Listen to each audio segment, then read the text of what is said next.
short-term training program. Mr. Karthikeyaan is going to handle a session on entrepreneurship mindset and competencies. He holds a ME in Industrial Engineering from PSG College of Technology, Coimbatore, and a MSW in Medical and Psychiatric Social Work from Dr. GR Damodaran College of Science, Coimbatore. He was a quality engineer, faculty associate, and lay counselor before becoming a psychotherapist at KG Hospital in 2011 after completing MSW and certificate in cognitive behavioral therapy from the University of the West of Scotland. He was also trained and supervised in psychotherapy by Dr. Joan Harrison, University of Bradford, UK. At present, he runs a counseling and psychotherapy consultancy called Profile Counselling Center. It is a great privilege to have you for our session, sir. Over to you, sir. Thank you, ma'am. Thank you for the introduction. Hello, everybody. Good afternoon.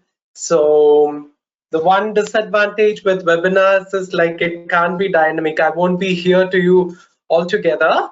But then let us go with the presentation. In case if you have any questions, you can post it in the chat or you can ask it as a voice question. I'll be able to answer to you. So for today's topic is entrepreneurship mindset and competency. I'll start the presentation with one question. So I think this is the first day of this short-term training program, right? I think in the morning session, you might have had a good orientation towards what entrepreneurship is all about. And you might have got an idea about why we need more entrepreneurs and how we are going to go about opening entrepreneurial ventures. So the first question that I would like to ask you is, just give me a second. Yeah. So to start an entrepreneurial venture, what are the things do we need? Say the entrepreneurship venture could be anything. It could be a micro scale industry. It could be a medium scale industry. It could be a very large investment and you're starting an entrepreneurial venture with crores of investment. It could be any venture for that matter at any scale. What are the inputs that you need?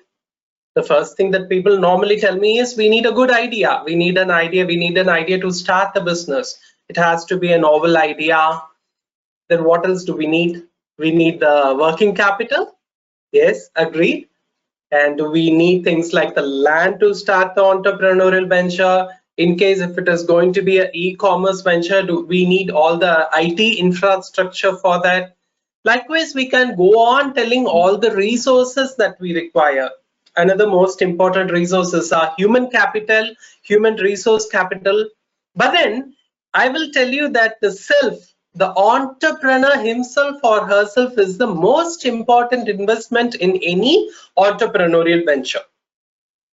Would you disagree with that? I don't think anybody will disagree with that particular statement, because if the entrepreneur is like the hub for the entire process, for the entire entrepreneurial venture, if you imagine a wheel, if everything else is the spoke, like the marketing thing is a spoke, the financial aspect is a spoke, the human resources is a spoke. Likewise, if you put every single resources as a spoke, it is the entrepreneur himself or herself who is going to be like the hub, who is going to hold the entire wheel together.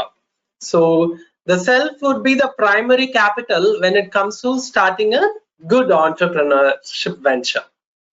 So the next question I normally ask people is, okay, now I have said like entrepreneur is the most important person in the entrepreneurial venture. Now, is somebody is born to be an entrepreneur, or can anybody become an entrepreneur? Can anybody develop the mindset to be an entrepreneur? This is one classical question. In psychology, we normally call it as nurture versus nature. Are somebody born to be an artist? Are somebody born to be an engineer, or somebody born to be a scientist, or somebody born to be an economist, or somebody can be made into all these stuff? So earlier, 50 years back, the answer was like, yes, somebody has to be born with certain innate traits to become that particular person. So even if you had asked me this question 50 years back, probably I would have said, okay, somebody needs to have certain traits to be a good entrepreneur. But then now science comes with a concept called as neuroplasticity. What neuroplasticity is, anybody can alter their brain structure to become anybody. That is the beauty of the organ that we call as brain. So even now we have around 45 participants. Maybe till today you have never thought about entrepreneurship, or else till today you never have thought about become a mentor for somebody who wants to become an entrepreneur. But then you have the capacity to alter your brain structure in order to become an entrepreneur, or in order to become a mentor to somebody who wants to become an entrepreneur. So the answer would be like an entrepreneur can be made. So that is what we are going to see for the entire session, how we can go about altering our mindset to become an effective entrepreneur. Are we all healthy mind-wise? Say if I ask you, are you all physically healthy? What would be the answer?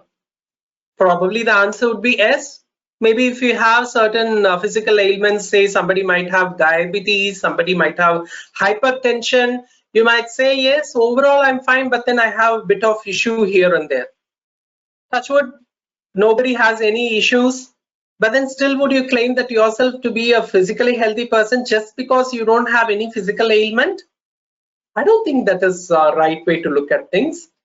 Just the absence of any kind of physical health doesn't mean that person is physically healthy. The person should have a very healthy lifestyle. The person should have some kind of exercise regime in his or her life. The person should have some good quality eating habits. So those kind of things quantify somebody to have a good physical health. So physical health is very important to be a successful entrepreneur. There is no question about, there is no second questioning about that, right? Because like say you have a lifestyle disease, managing an entrepreneurial venture, especially in a country like India, is very taxing. We are still a developing country. Yes, we are on the right path. We are developing the right direction, but still there are a lot of things that need to be regulated in our country. Unlike the Western counterpart, like the Western developed countries where everything is already in place. In case if you want to start an entrepreneurial venture, things are mostly in place. Whereas in India, if at all you want to start an entrepreneurial venture, there is a long winding red tapeism that you have to go around, right? You might have experienced even if you want to get a certificate from the Tahsildar office. In case if you visit the Tahsildar office to get as simple as a community certificate, you might have seen the amount of red tapeism that you have to go through. Now think about an entrepreneurial venture. Think about the ungodly hours you will be investing into your entrepreneurial venture. So physical health is very, very essential.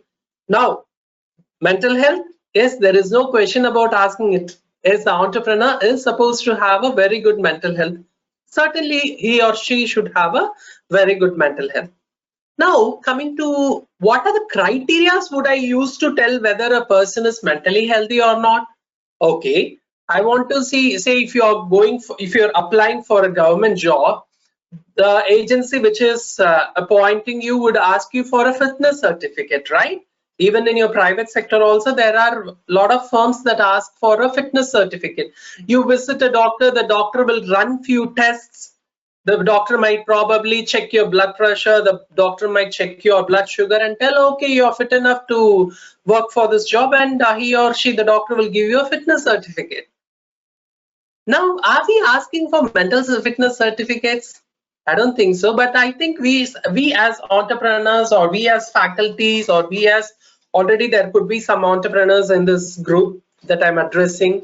So we have to keep a tab on our mental health also.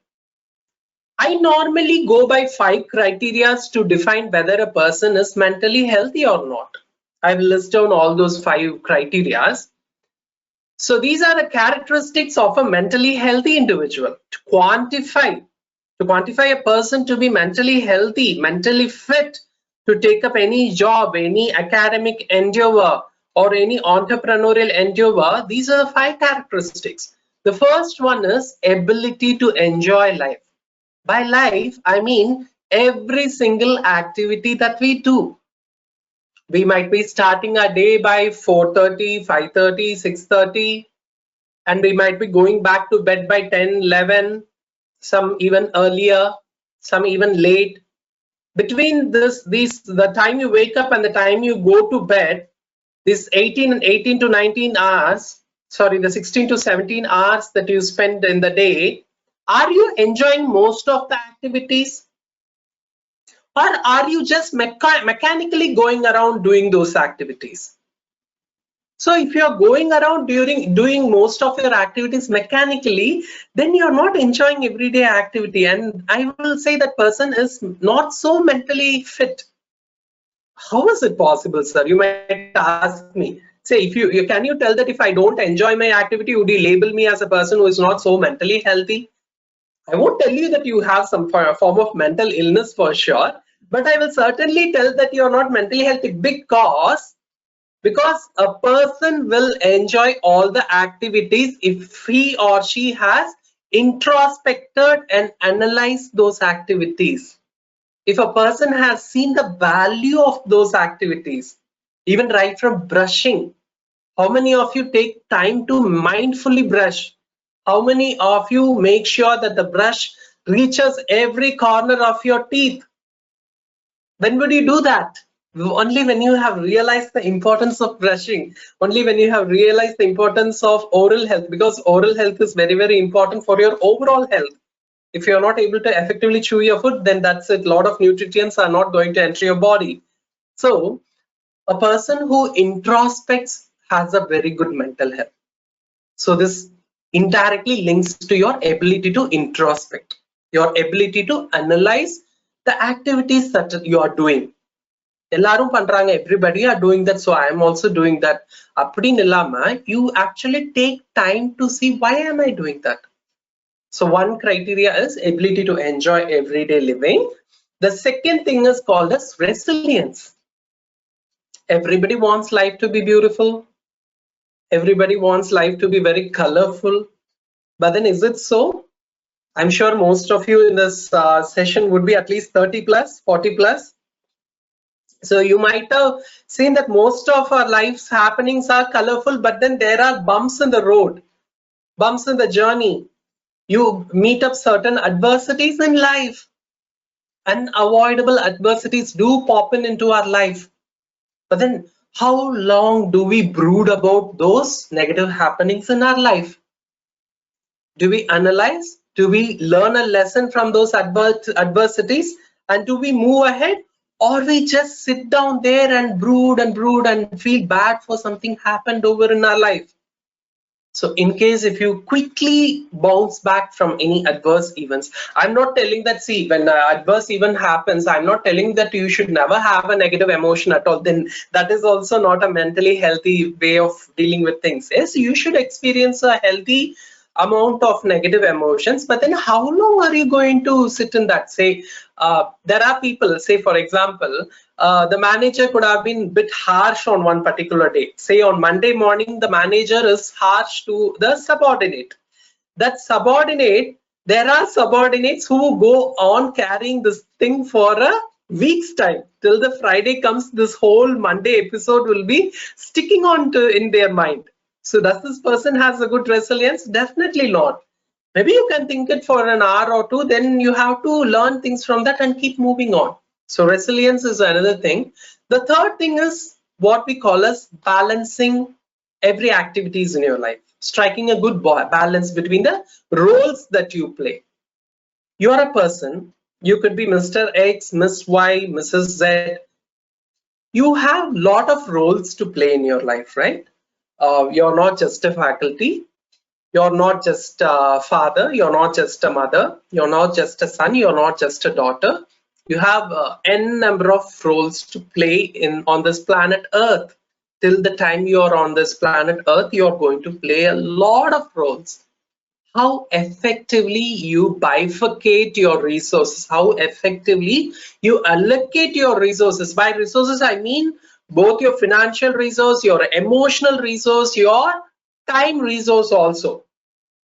Normally what I see is when people start entrepreneurial venture, their life totally goes out of balance.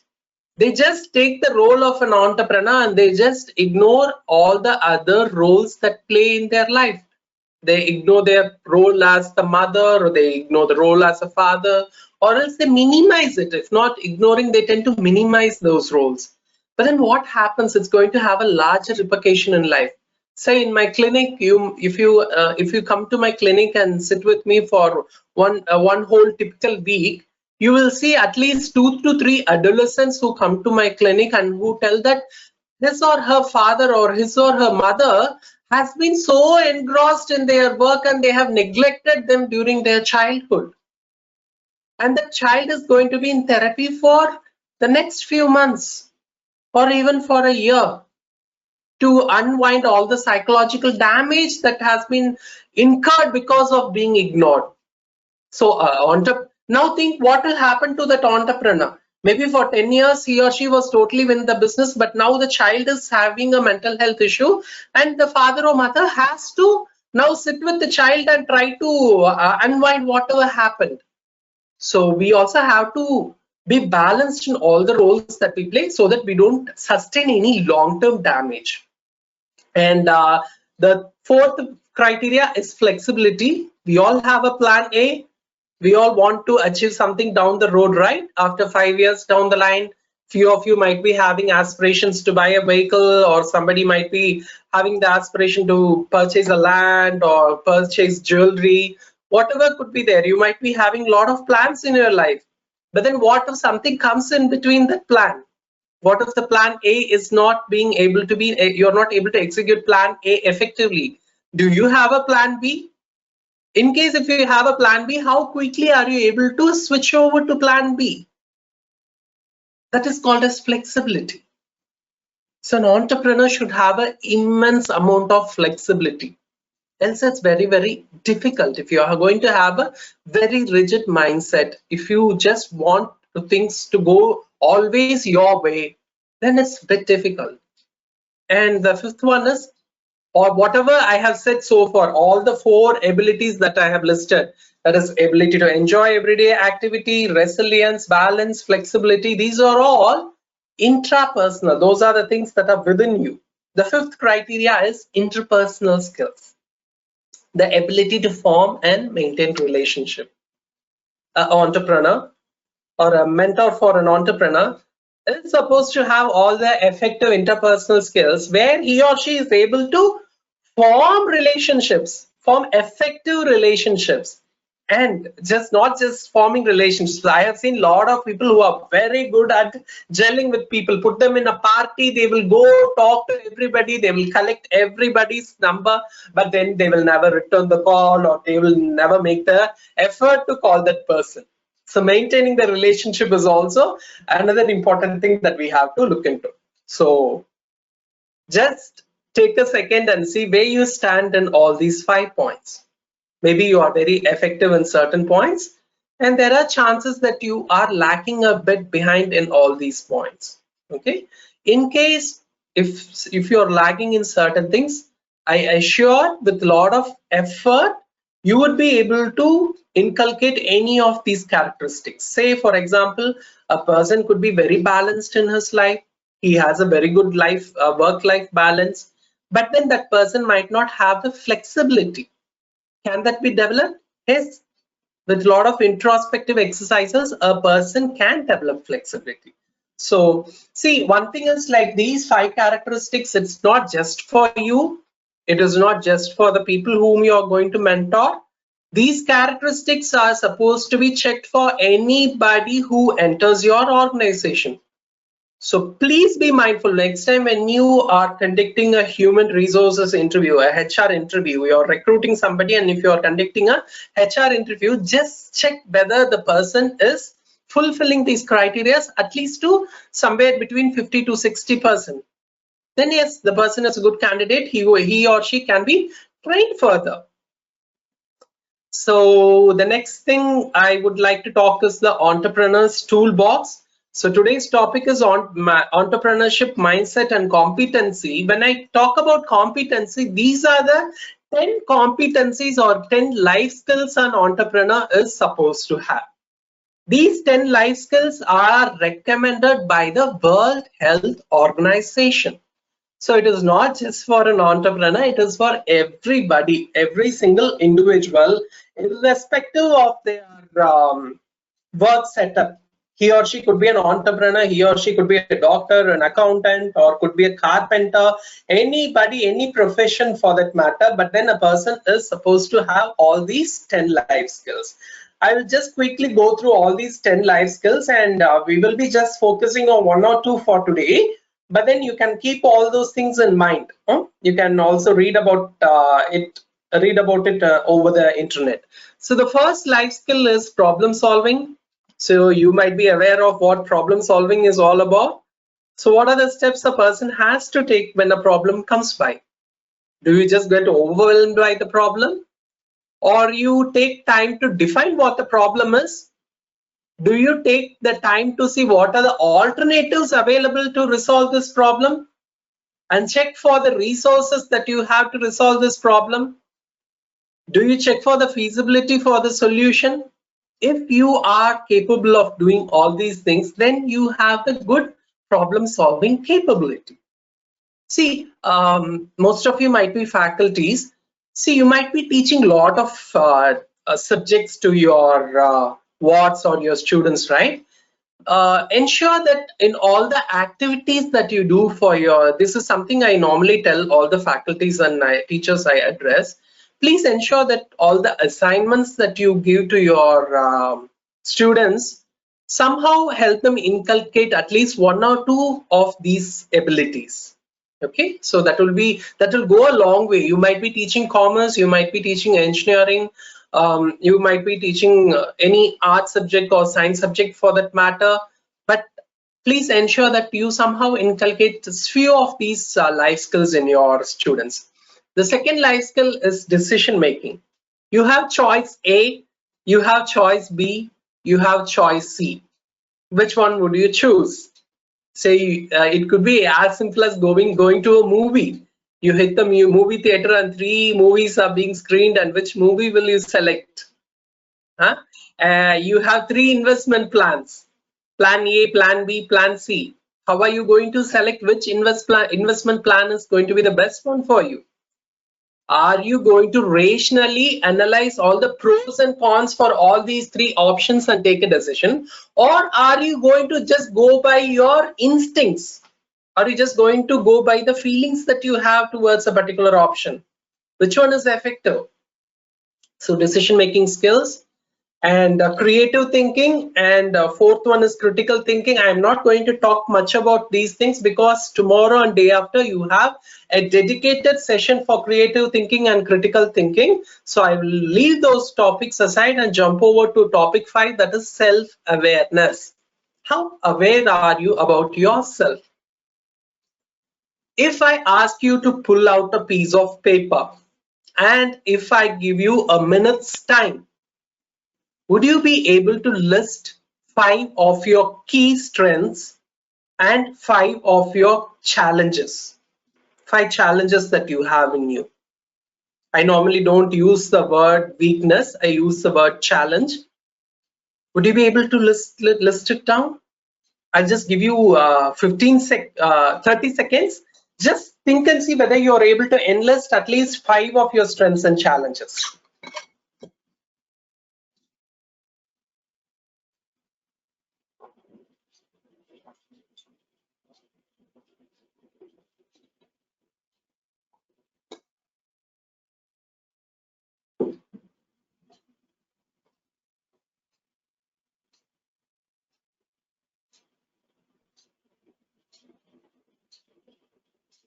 Yeah, the 30 seconds are up.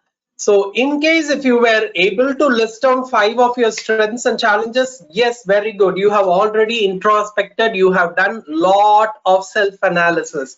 You have put yourself under the microscope and you have analyzed yourself. If at all you haven't been able to list even 2 to 3, it's okay. It's all hidden. It's not that a person doesn't have any strengths at all. any person on this earth at least would have 5 cardinal strengths. That's why I went with the number 5. So if in case if you're not able to list down today, please take some time today after all these presentations are over. Just take some time, maybe during your coffee break or in the evening coffee break, just take some time and think about என்னுடைய 5 strengths and what are the 5 core strengths that I have, and what are the 5 challenges that I have been facing all my life with regard to my personality traits. Say somebody might, I have the challenge of procrastination. I tend to postpone things. I'm working on it. I have come a long way, but only when I become aware that I have that challenge, I would be able to work on it. So mechanically going around the life without self-analysis is not good for an entrepreneur. Self-awareness is very, very important. And 6th life skill is empathy. Empathy is the interpersonal skill. You might have heard about the word sympathy. Oh, this person is doing this drama to gain sympathy, right? You might have heard about this phrase quite often. Sympathy is when you feel sorry for that person. Say a person has lost his or her mother, then you feel sorry for the person. So sad that person has lost his mother. It must be he must be feeling sad. That is called as sympathy. But if you are able to sit in that person's position, and if you are able to see the person's world from that person's perspective, what are the things that person might be going through after having lost his or her mother, if you are able to look world from that person's shoe, then you have empathy.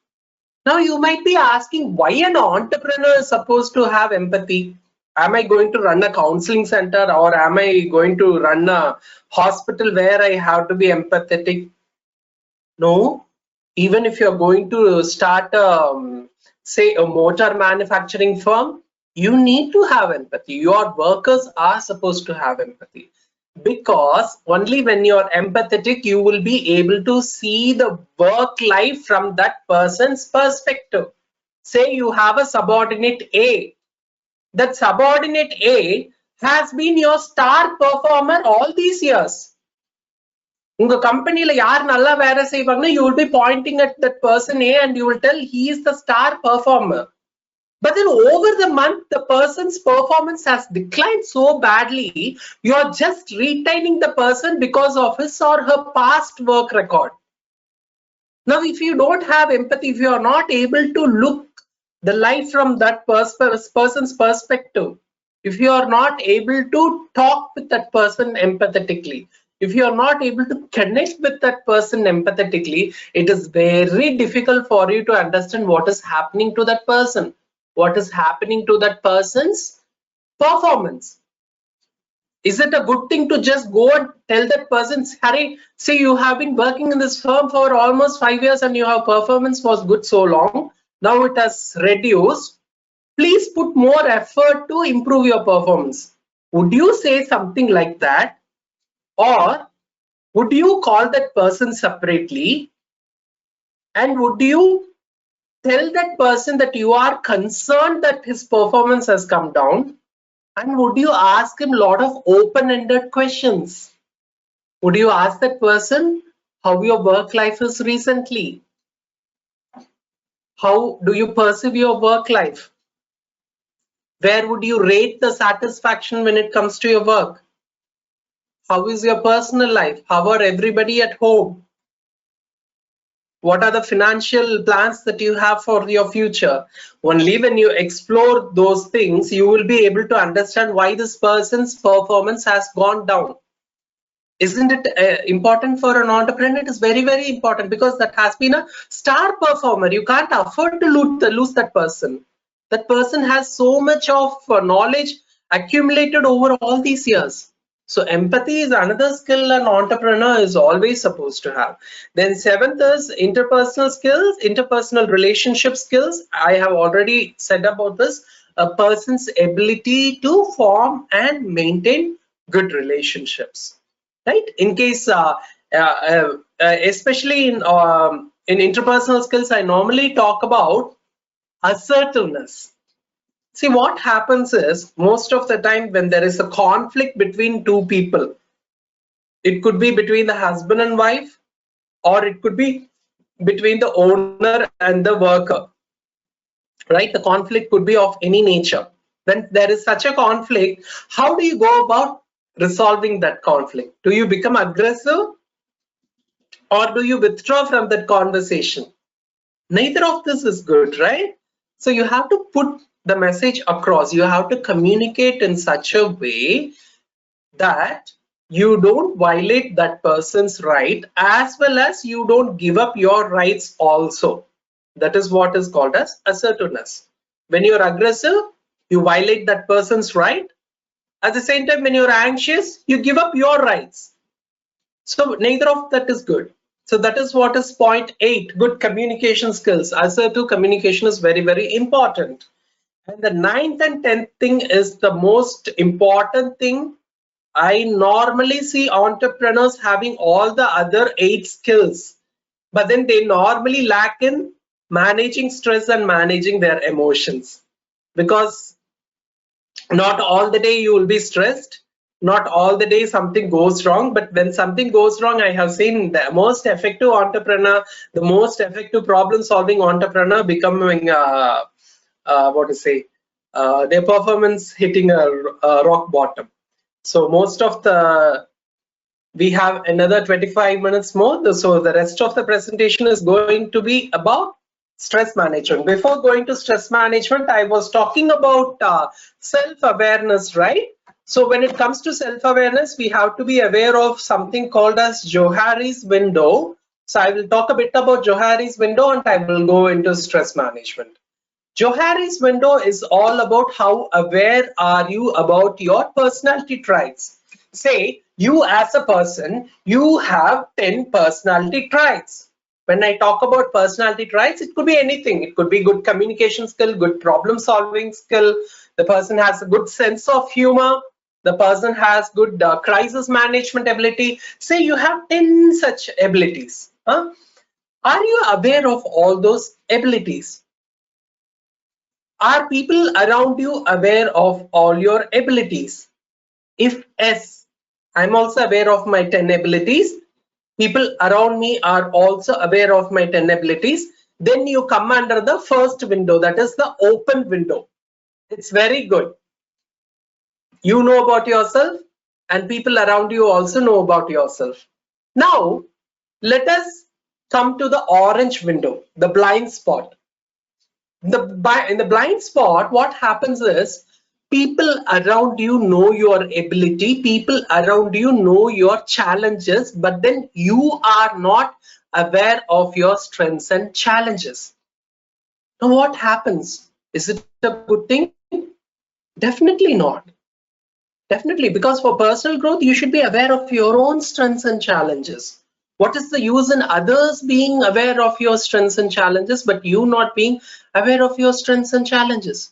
Or else you not being aware of your emotional state. I have often seen people like somebody might be angry. If I go and ask that person, hey, ye kovama irka? If I ask that person, na inga kovama irka, that person might be giving me such a kind of a reply.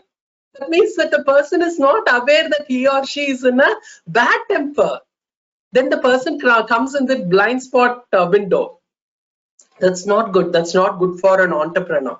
Because if you're not aware of your challenges, or okay, I don't mind using the word weakness here. If you are not aware of your weaknesses, if somebody else is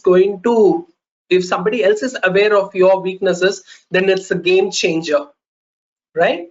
He's going to tap into you or into all your weaknesses and going to push you down. So self-exploration is very, very essential. Coming to the yellow box, the hidden box, you know your personality traits, but others don't know those aspects. It's okay. That's okay. You can be in the yellow box now and then. It's not that everybody has to be an open book. It's not that you are not supposed to have a private life. Yes, you can have your private life, you can have your private thoughts, it's okay. But then, are you hiding it because of guilt? Then that's something to be explored. If you just want to keep certain thoughts and certain personality traits to be private, it's okay. Say, For example, you are very good at painting. It's not that all your subordinates need to know that you're good at painting, right? It can be a personal thing that you want to keep to yourself. Then it's fine. Okay. The pink box is unknown box. Yes, certain personality traits might be there in you which you are not aware and which people around you are also not aware of. That's okay. It will eventually come out as you explore.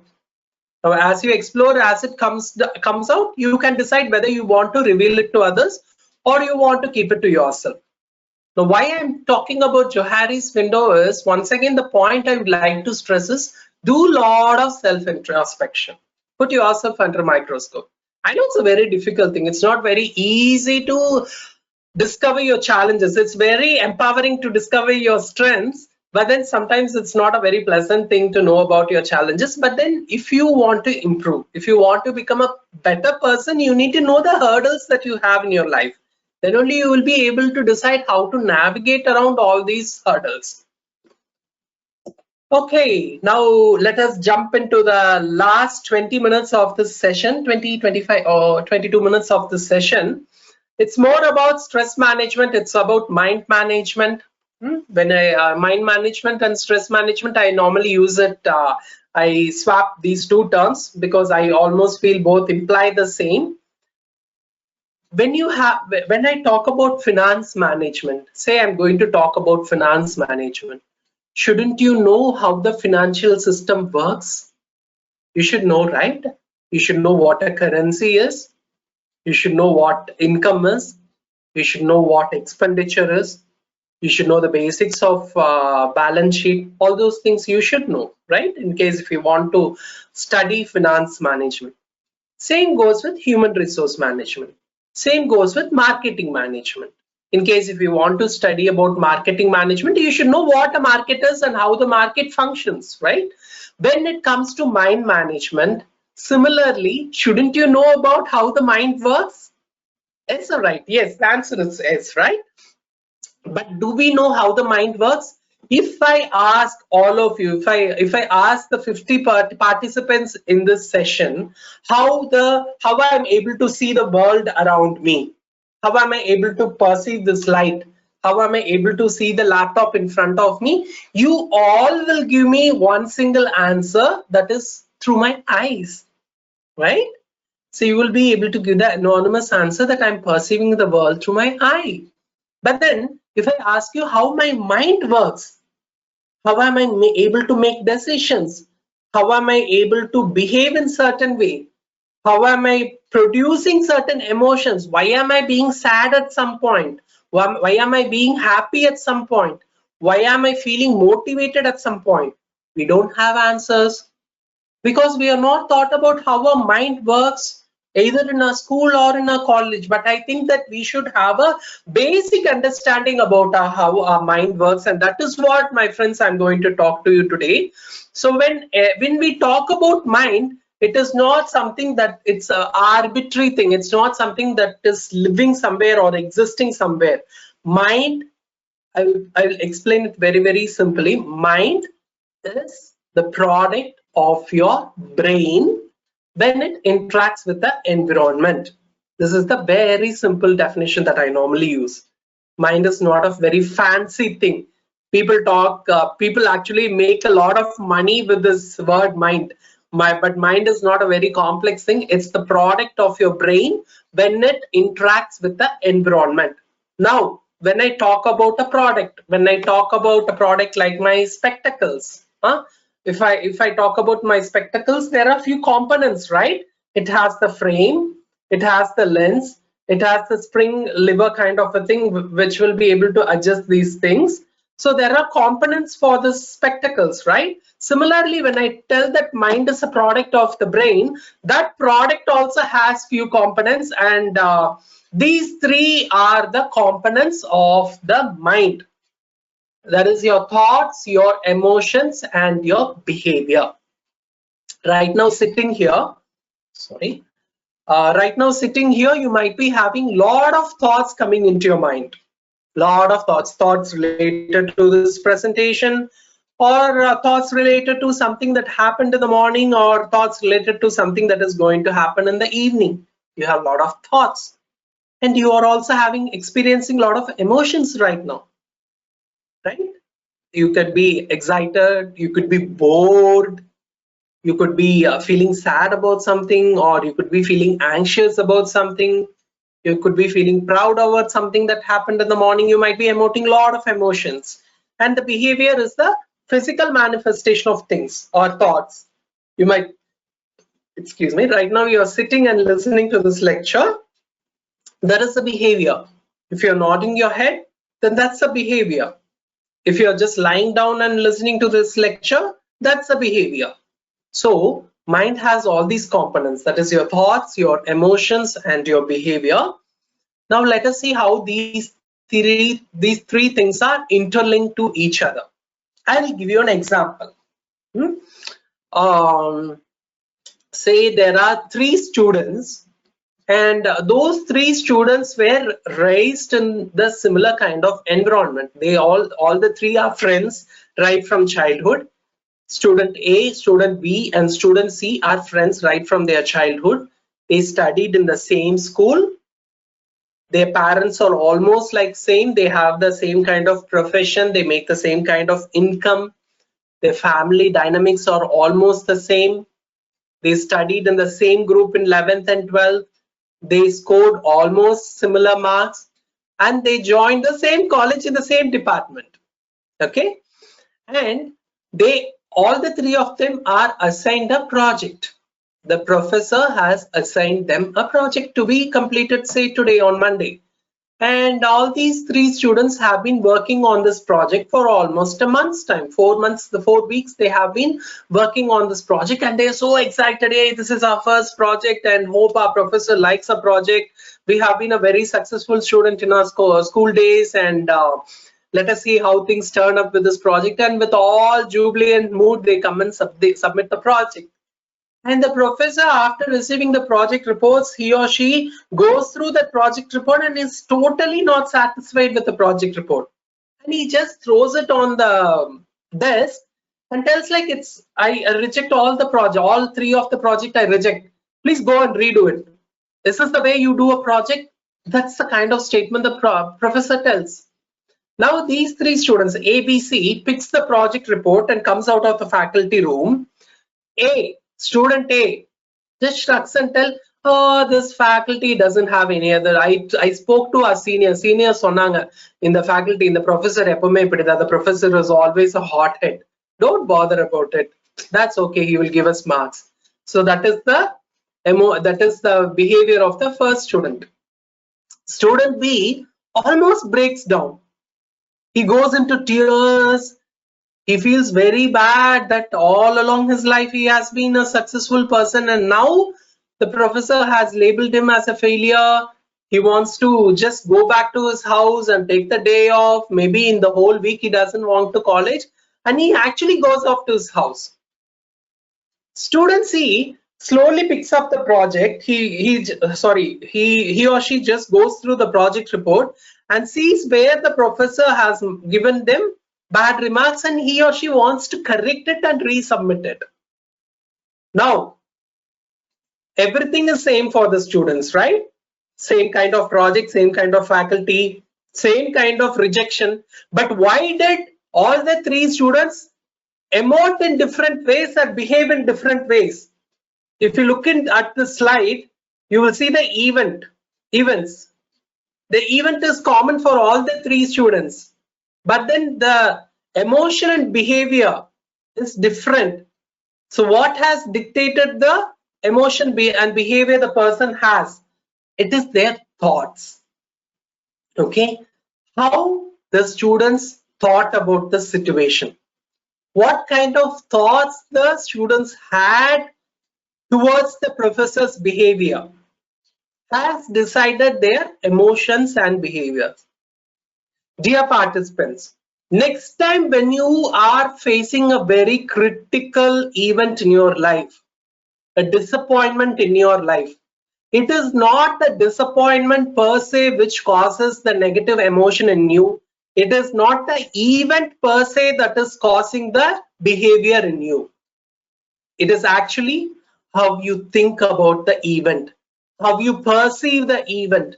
What kind of meaning do you ascribe to that event is going to decide your emotion and behavior. Agree? This is science. This is hardcore science. Somebody might tell, how can thought dictate our emotion and behavior?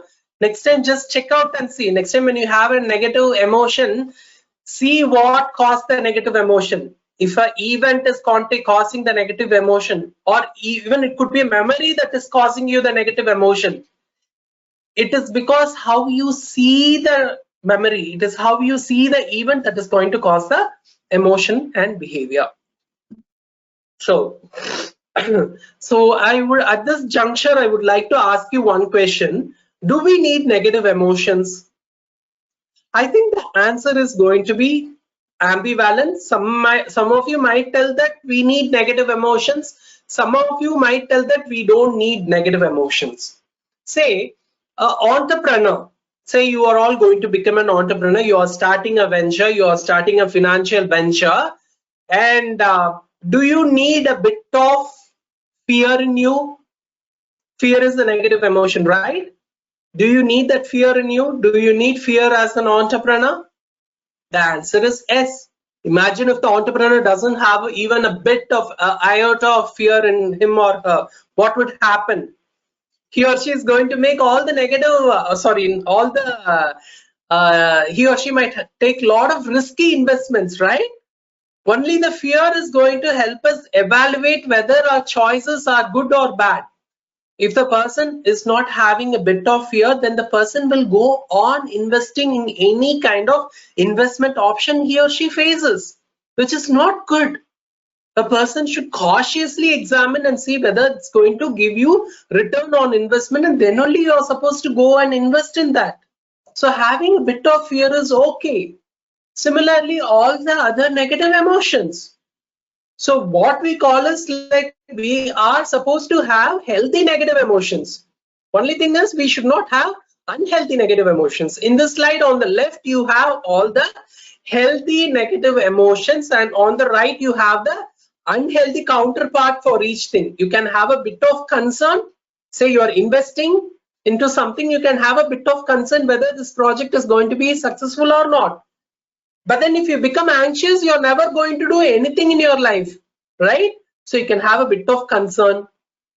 Something goes wrong, you can have a bit of sadness, you can have a bit of sorrow, but don't get depressed or hurt. You can have a bit of disappointment, but not shame. You have done a mistake. You have what to say? You were very harsh to your subordinate this morning. You can have a bit of remorse for doing that, but you should not feel guilty for having done that. If you're feeling guilty, then your interaction with that person is going to be counterproductive. Similarly, when it comes to envy, normally people ask me how envy can be healthy. Envy can also be healthy. Say your competitor is launching a product, you can feel a bit envious about your competing entrepreneur, and you can try to compete with them because of that envy. Then it becomes benign envy. But then if you are going to do something to spoil his market, then it becomes an invidious envy. So having a bit of healthy negative emotion, even when it comes to envy, is acceptable. So psychologists did a lot of research to see how we think. I said in the previous slide, right? Our thinking is the one that decides our emotion and behavior. People have gone around analyzing the thinking pattern, and they have identified few thinking errors. So we are running short of time, and I only have 9 more minutes. I will quickly go through those thinking errors that we commonly make, and I will give pertinent explanations here and there. The first thinking error is called as maximizing. Something goes wrong, what happens is sometimes people think in the extremes. Say the husband and wife is not coming by time at 8 o'clock. Every day he or she comes by 8 o'clock, but today he or she hasn't turned by 8 o'clock and the time is already 9:30. We tend to think in terms of extremes. What will happen if you think in terms of extremes? You will not be able to solve problem. Say if you imagine that the person has met, what if the person has met with an accident in a thought vanduchna, neenga problem solve பண்றதுக்கு உங்களால முடியுமா? முடியாது. You will crash down. All your problem solving faculty will go for a toss. So maximizing is one form of thinking error. We also call it as catastrophizing. So we always have to look for better alternatives. Okay, that is one form of extreme thing. What else could have happened? Probably the mobile is not reachable because the battery went down. Probably the two-wheeler has stopped because it ran out of fuel. There could be a lot of alternate explanation. Is the accident the only possible explanation? So decatastrophizing is very, very important. And dichotomous thinking is the next thinking error that people normally make. In dichotomous thinking, people think in terms of extremes. We want everything to be perfect, right? But is it possible? Is it a achievable thing? You do 100 work, you do 100 assignments. 99 assignments turn out to be good and one assignment doesn't turn out to be good. I have seen people labeling themselves as bad, labeling themselves as a failure in that particular task. That is also very, very dangerous. We are not supposed to have dichotomous thinking. We have to think in terms of gray. Not everything is black and white in life. Always life comes in the shades of gray. We have to look at both, all the good, and we have to account both the positive and the negative in our life while making decisions. And the third thinking error is fortune telling. Half the time we become stressed thinking about what is going to happen in our future. Agreed? We keep on, even in this corona, in this COVID-19 situation, we are all anxious about when it is going to become all right. But then would we know an answer for this? No. Sitting and fortune telling, is it going to lead us anywhere? Can anybody tell what is going to happen at 4 p.m. today? No. But half the time we invest our resources in trying to forecast what is going to happen. Having said that, people normally ask, shouldn't an entrepreneur be prepared for whatever is going to come, whatever is supposed to happen in life? Yes, you are supposed to be prepared. You are supposed to do a bit of fortune telling or forecasting, what is otherwise called as forecasting. But then you're not supposed to invest a lot of time just sitting and forecasting about what is going to happen. It's going to make you feel very anxious. And this is a very wonderful thinking error that we normally make. It is called as mind reading. In a lot of interpersonal relationships, if I say, for example, you always wish your supervisor, in the morning when you come to your work, you always wish your supervisor or your manager, that manager wishes you back with a smiling face. But today, Monday morning, you wish him, the person is not wishing you back and is throwing a frowning face at you. What kind of thoughts will come to your mind? I would think, oh, probably I have missed something on Friday or Saturday. Appadingra thought enakku varadhukku chances irukku. That is why probably that person is frowning at me. But can I categorically or evidentially tell that this is what is running in that person's mind? Very unlikely, right? So half the problem in interpersonal relationship is because we tend to read what is happening in the other person's mind. We have to avoid it. How to avoid it? Having a very rational, open conversation is going to avoid this thinking error. If you are going to read what is going on in somebody else's mind, and if you are going to make decisions based on that, then it is very, very dangerous. It is going to bring a lot of disruptions in that relationship. So never mind read. Always have an open dialogue and try to resolve things. And I'll rush through, I'll just go through another very important thinking error that we make. I will stop with this thinking error. This is another important thinking error that we make. That is, we make rigid expectations in our life. What happens when we make rigid expectations? I must be like this. People around me must be like this. The world around me must be like this. What happens if you're going to make must statements in all your expectations? You will only end up being disappointed, right? Yes, making rigid expectations, what we are making should statements, making must statements. He must be like this, my business must perform like this during this month, is going to, in case if it is not going the way you want it to, you will have a lot of disappointment, and once again you will become very emotional. So always have flexible expectations. I prefer myself to be like this. I prefer the world around to be like this. I prefer my subordinates to be cooperative. I prefer my husband to be cooperative. I prefer my wife to be cooperative. I prefer my children to study well. I prefer my future to be bright.